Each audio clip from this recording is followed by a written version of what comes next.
How to sew a backstitch. Using your pattern grid for guidance, locate the starting point for your next stitch.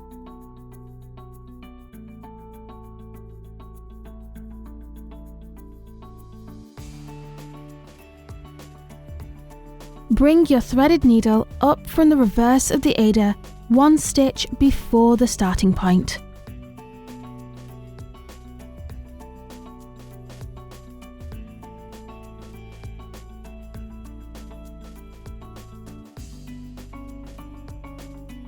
Then down and out through the back of the Aida, creating the first backstitch shown on your pattern grid.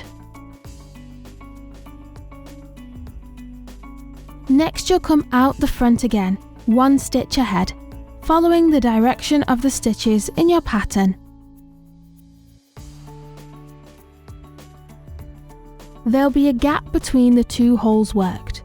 Now thread your needle back down through the hole of the previous stitch to close the gap.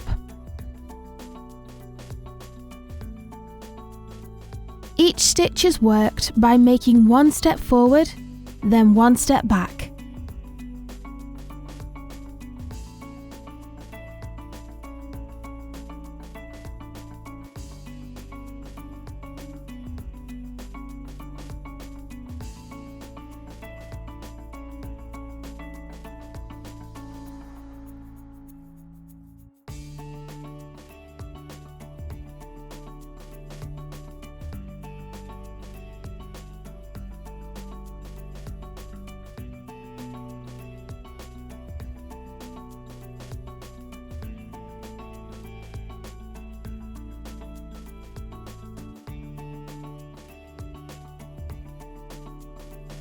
You have now completed a row of back stitches.